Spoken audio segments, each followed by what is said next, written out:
Conocer de Dios es esencial para nuestra vida. Sería cruel tratar de vivir en este mundo sin conocer de Dios cuyo mundo este es y quien lo gobierna. Sería equivalente tomar una persona indígena de la mera selva de la Amazonía y ponerle sin explicación en medio de la ciudad de Nueva York y dejarlo sin saber inglés y sin saber nada de la ciudad moderna para defenderse solo.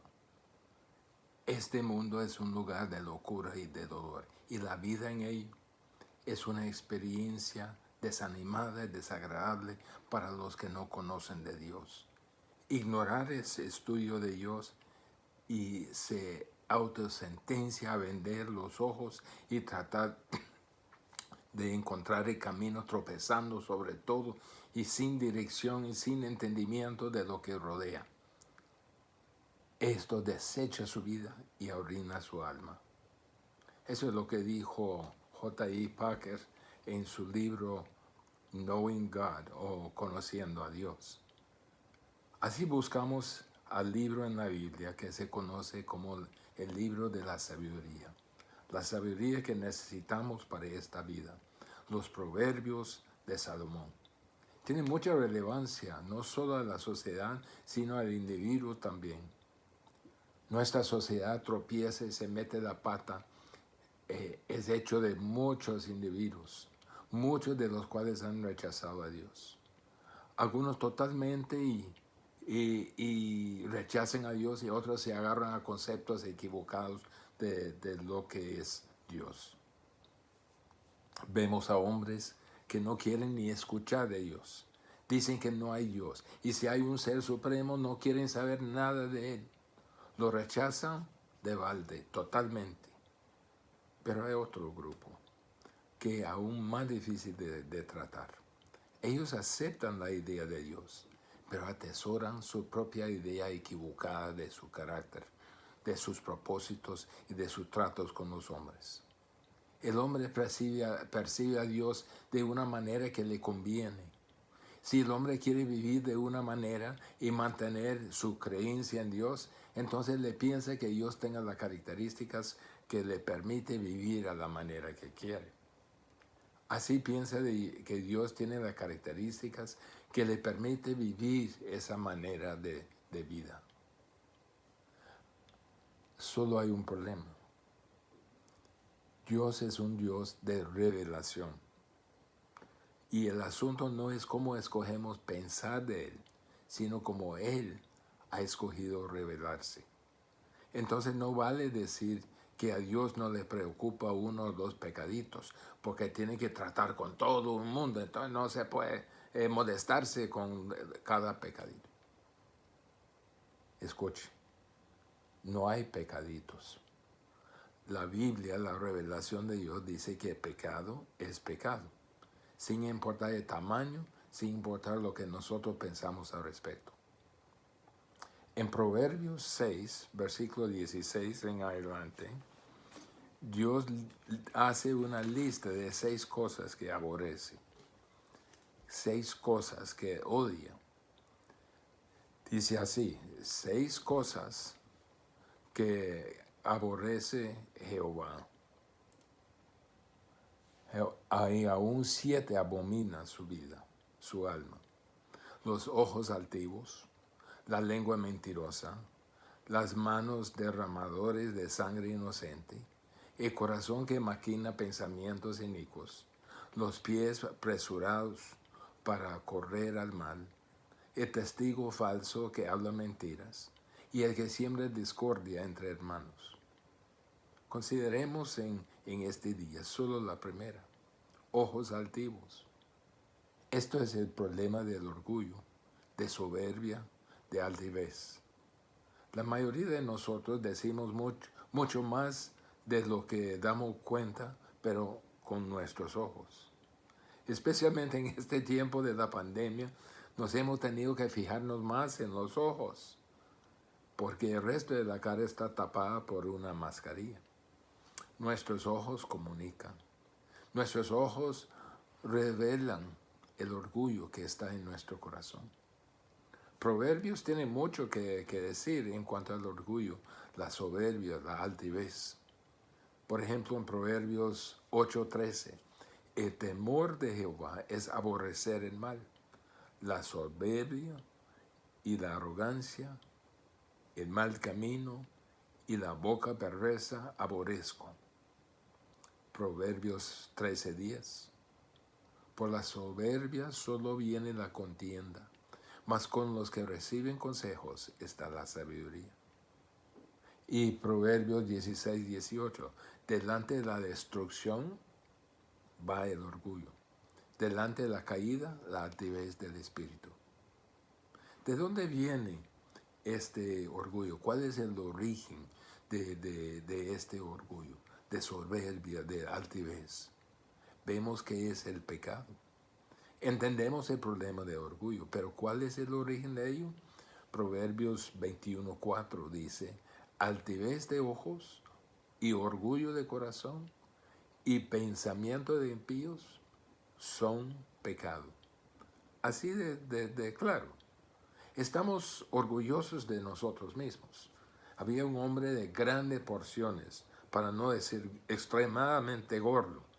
Estaba sentado en la sala de un asociado de negocios esperándolo.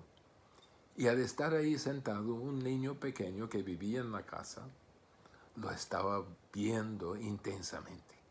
Un escrutinio. Y el niño seguía caminando, dando vueltas, mirándolo donde estaba sentado aquel hombre. Finalmente el hombre le preguntó, ¿por qué me está mirando? El niño respondió, pues mami y papi me dijeron que usted es un hombre que se ha hecho a sí mismo. Y yo quise saber cómo era usted. Así soy yo, dijo el hombre, cambiando de posición de su corpulento cuerpo en el sillón. Soy un hombre hecho por mí mismo. El niño quedó mirándolo un poco más y dijo, pero ¿por qué se hizo a sí mismo así, tan enorme? Pues los niños hablan directamente, ¿verdad? Cuando hombres y mujeres de hoy enfrentan el hecho del orgullo, empezamos a comparar. Siempre encontramos a alguien peor que nosotros.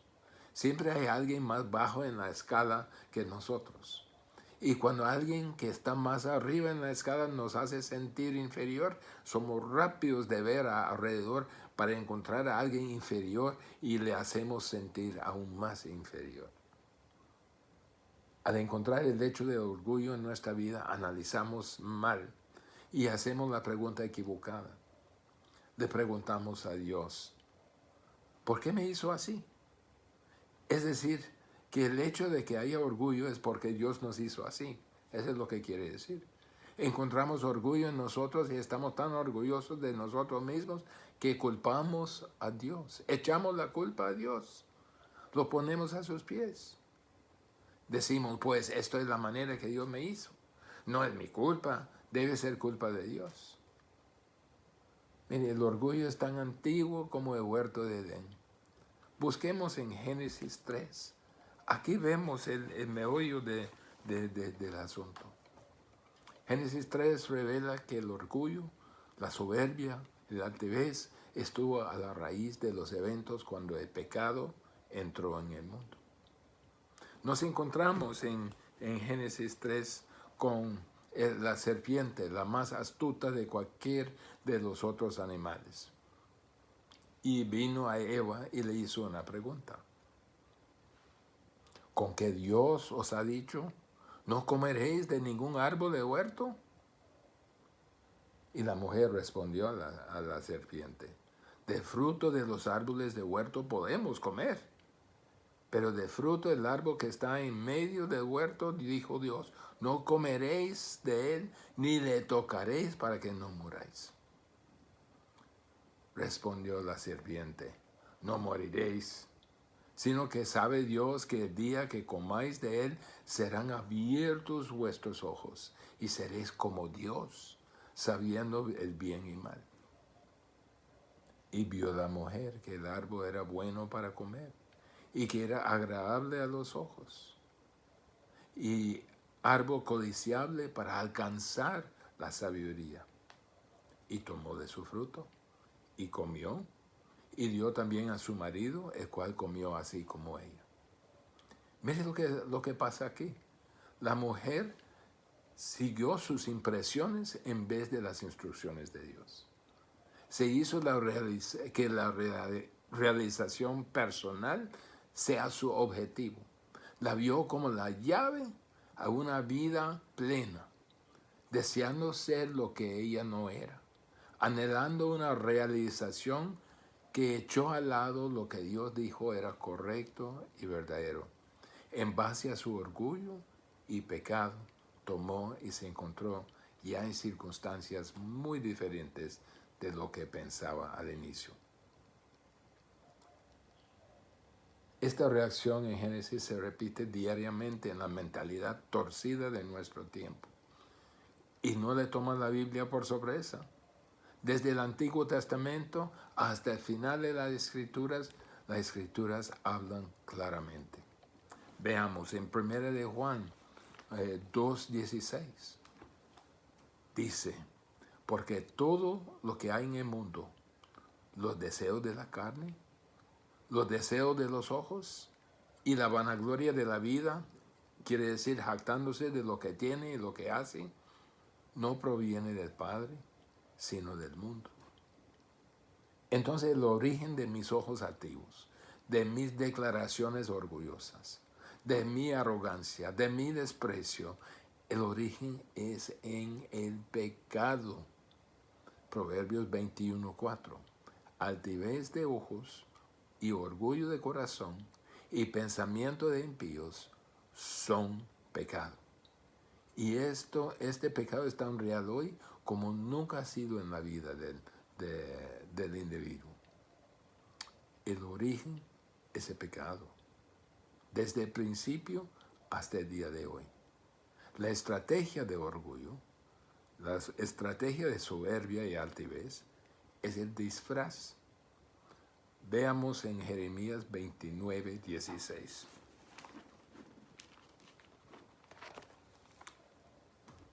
Tu arrogancia te engañó y la soberbia de tu corazón. El problema del hombre en tratar con su orgullo radica en su habilidad de disfrazarlo bajo otras manifestaciones. La estrategia de orgullo no puede contestar las siguientes preguntas. ¿Por qué estamos vivos? ¿De qué se trata nuestra vida? ¿Solo vivimos por el momento? ¿Para qué estoy viviendo? ¿Cuál es la razón por nuestras vidas? No puede contestar las siguientes preguntas, porque la gente que no hace esas preguntas porque no tiene la respuesta. Si pretende dar una respuesta, seguramente no consultará un libro viejo como la Biblia, ni consideran a un hombre que murió en una cruz romana. Pero la respuesta de las Escrituras es clarísima. El propósito para el cual el hombre fue creado es glorificar a Dios y disfrutarlo para siempre. Así se confronta el problema cara a cara. La razón por la existencia humana es para darle gloria a Dios. La razón que tropezamos y metemos la pata en nuestro mundo es porque no damos gloria a Dios. La razón por qué no damos la gloria a Dios es porque somos individualmente orgullosos. La razón que somos orgullosos es porque hemos nacido en pecado y hemos sido experimentados en ello. No podemos señalar las experiencias externas como el origen del orgullo, sino debemos examinar muy dentro de nosotros. El orgullo es imparablemente egoísta y la persona orgullosa pierde el equilibrio que viene de reconocer su valor verdadero ante Dios. Yo me veo como mejor de lo que actualmente soy. El orgullo que la Biblia condena, es una seguridad insolente y vacía que confía en su propio poder y recursos mientras descaradamente viola la ley de Dios. Y la Biblia dice, Dios aborrece este tipo de orgullo. La estrategia de orgullo es depender en sí mismo, de promover a sí mismo, sin admitir que necesita ayuda alguna. El orgullo del hombre hecho por sí mismo, el orgullo dice, yo me metí a mí mismo en este rollo y saldré de ello por mí mismo también, no se meta conmigo, no necesito ayuda de nadie. Mire qué insolente. Y se dice a sí mismo, qué buen chico soy. Siempre lo dice, lo afirme, qué bueno que soy.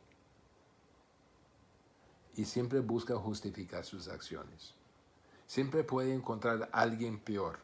Este orgullo depende de su reputación, depende de sus recursos, depende de sus contactos y depende de su poder.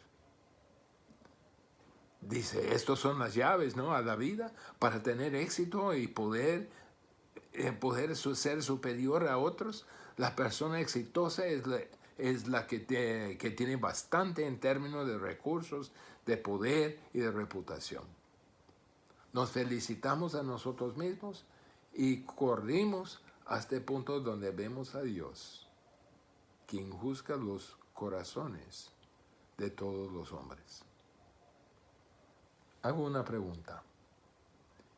¿Estaría dispuesto Dios, quien en Cristo cedió toda su reputación, dejó todo su poder que tuvo en el cielo y vino a la tierra para nacer en un establo que apestaba y vivió esta vida humana no en lugares de alta influencia de la cultura, sino en la casa de un carpintero?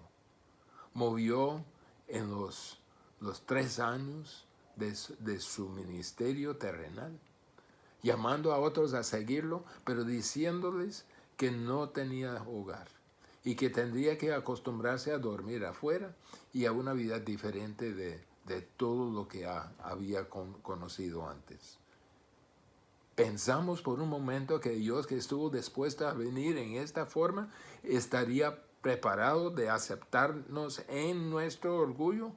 ¿Nos aceptaría bajo nuestras condiciones? La respuesta es de ninguna manera.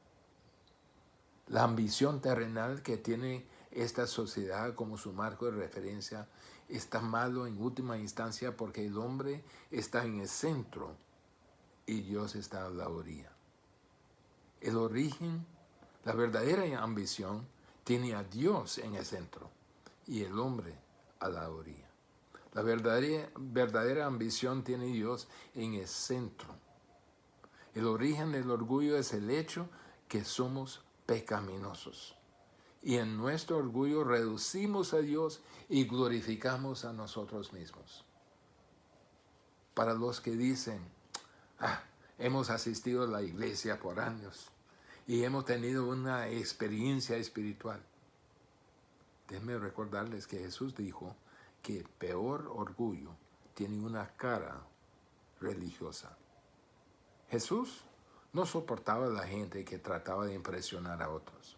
Jesús dejó descubierto su orgullo.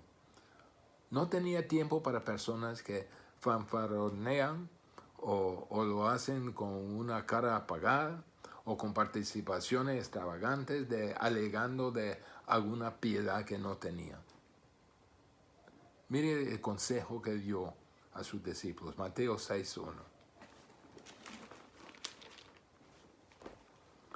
Cuidado de no practicar vuestra justicia delante de los hombres para ser visto por ellos. De otra manera no tendréis recompensa de vuestro Padre que está en los cielos. Ahora, Cristo no está diciendo que no hagamos actos de justicia. No está prohibiendo hacer las cosas buenas. El problema para muchos de nosotros no es que estamos haciendo cosas malas, sino que le estamos haciendo cosas buenas, pero de manera mala. Jesús dijo que no hagan sus actos de justicia delante de los hombres para ser visto por ellos.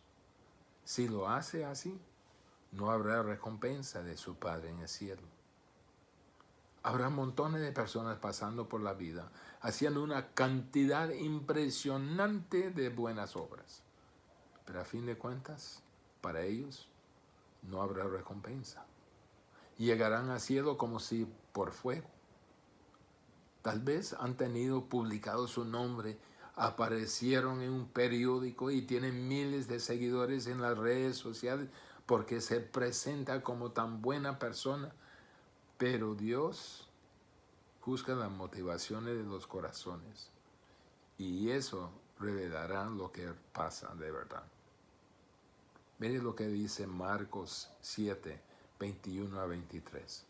Porque de dentro del corazón de los hombres salen los malos pensamientos, los adulterios, las fornicaciones, los homicidios, los hurtos, las avaricias, las maldades, el engaño, la lascivia, la envidia, la maledicencia, la soberbia, la insensatez.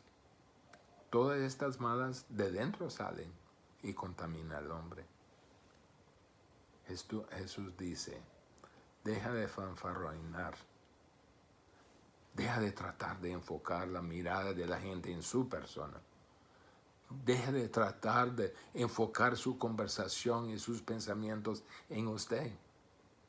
Si quiero que la gente hable de mí o que la gente piense de mí y piensa de todas las cosas que yo he hecho, Dios aborrece eso. Deja de llamar atención a sus actos de justicia. Dios deja de desear la atención de otros.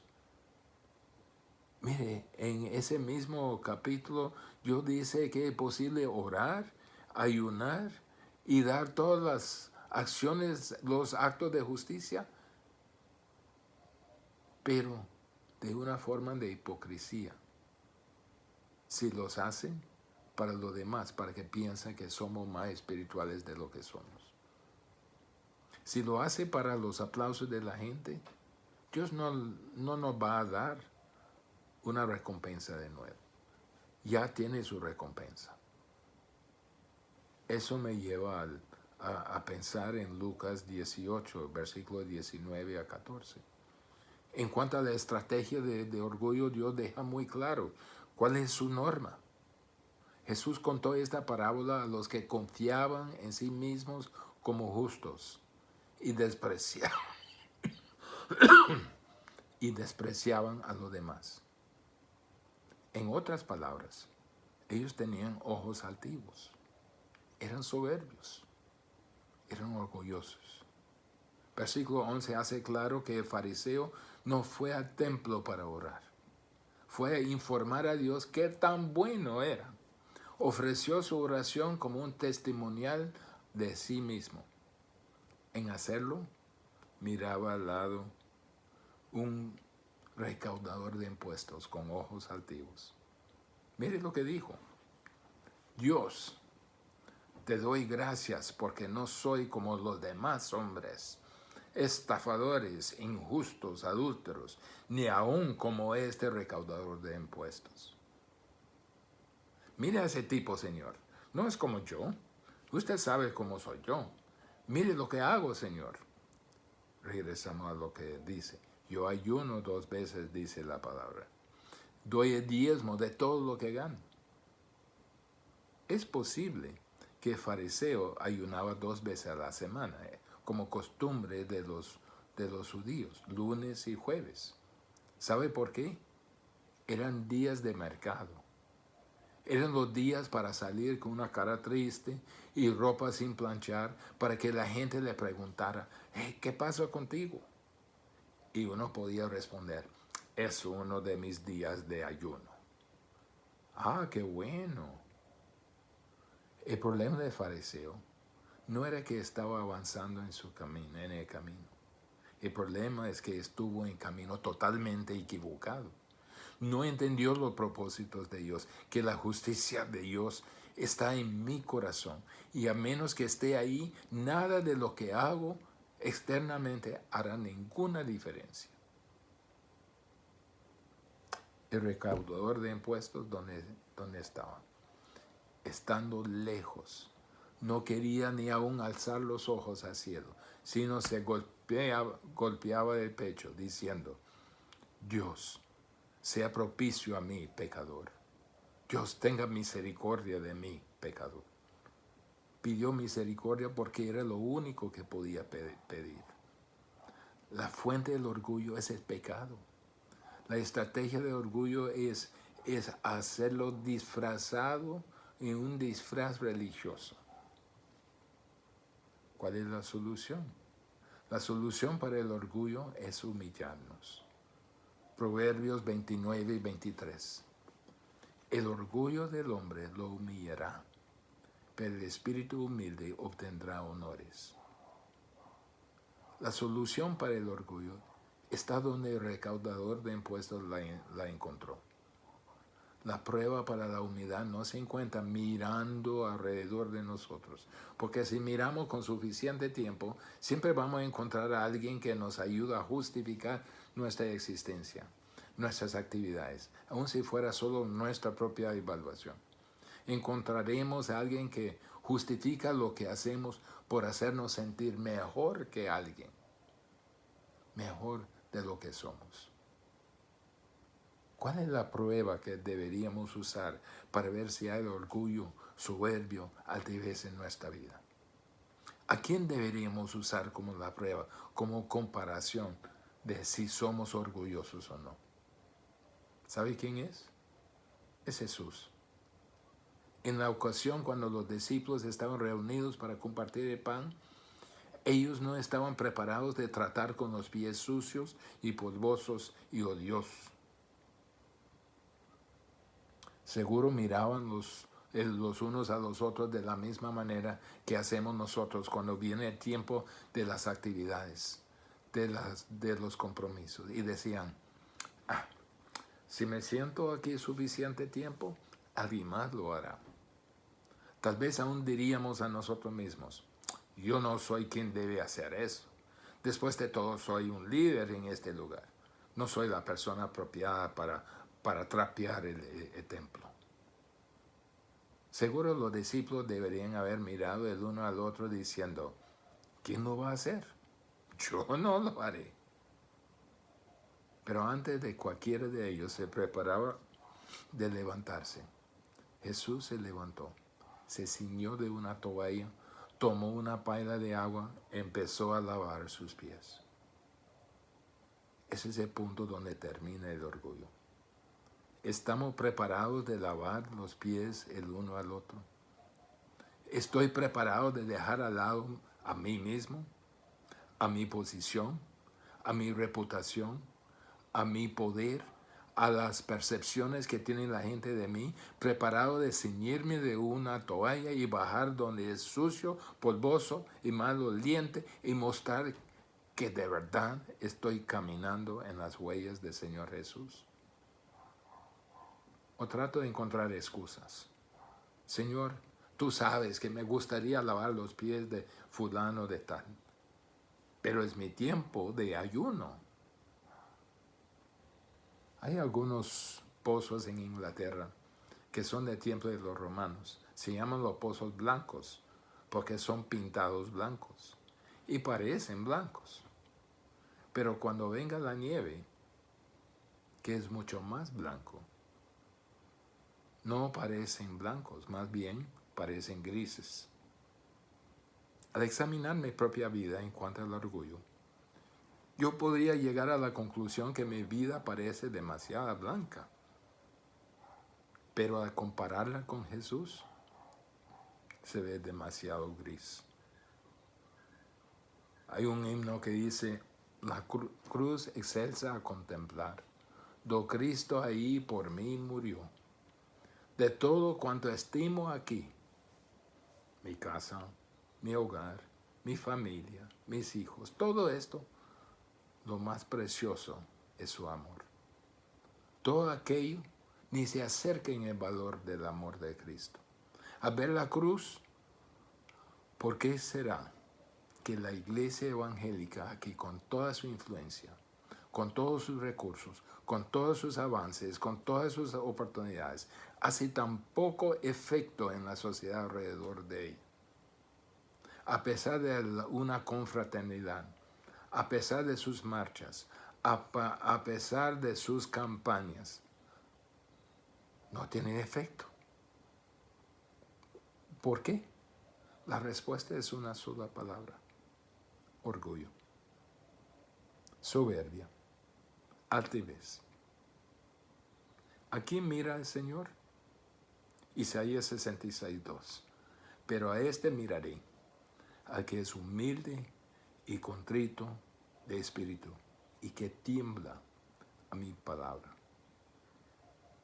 Necesitamos aprender a temblar a la palabra de Dios. Los dos hombres volvieron a sus casas. El fariseo llegó a su casa y dijo: era un buen jueves. Hubo bastante gente allí para verme y hice una buena oración para ellos. Era provechoso tener ahí el recaudador de impuestos porque enfatizó el punto de la diferencia entre yo como persona que es realmente religioso y de buena posición y aquel hombre. Mire, lo miré y ni levantó sus ojos. Es que no es suficientemente devoto ni justo. Deberían entrarse en el diezmar y ayuno y oración 2 veces a la semana. Tal vez así podía conseguir las túnicas adecuadas y subir al estrado donde estoy yo. La sociedad miró a los dos y dijo: ¿viste al hombre en las túnicas? Este es un hombre especial. Pero no sé qué pasa con ese recaudador de impuestos. Jesús dijo de los dos hombres: ¿quién volvió a su casa justificado? Fue el recaudador de impuestos. El hombre orgulloso continuó su camino a la destrucción, y el hombre que pidió misericordia volvió a su casa liberado. ¿Es usted cristiano? ¿Ha tenido a Jesús? ¿Ha venido a Jesús como un niño pequeño y dijo: Señor Jesús, yo soy pecador. Señor, yo tengo un corazón orgulloso. Tenga misericordia de mí, pecador. Ahora mismo, si nunca ha hecho esto, hay una batalla ocurriendo en su vida, jalando por 2 lados. Si dice que no lo va a hacer, no habrá liberación en su vida. Estaría siguiendo el camino a la destrucción. Para nosotros, al vivir nuestra vida cristiana, el asunto gira alrededor en cuanto al orgullo. No somos usados como queremos ser usados. No somos tan útiles como podríamos ser. No somos tan empoderados por el Espíritu como Dios quisiera que seamos. ¿Cuál es el problema? Demasiadas veces pienso que puedo hacerlo yo mismo. ¿Qué es esto? Orgullo. Entonces, hago un intento, fracaso, y el Señor me muestra: sin mí, nada podéis hacer. Que el Señor nos libera del orgullo, que humildemente le seguimos a Él, haciendo lo que Él quiere que hagamos. Oremos. Señor, el orgullo es un pecado tan arraigado en nuestra vida, en nuestra ser. Señor, llévenos a punto de confesar, dejar y de humillarnos delante de ti. Porque delante de ti no tenemos valor ninguno, pero solo nuestro valor está en que tú nos has hecho tus hijos y nos has hecho herederos de tu gracia y nos ha dado un futuro, pero sin ti nada podemos hacer.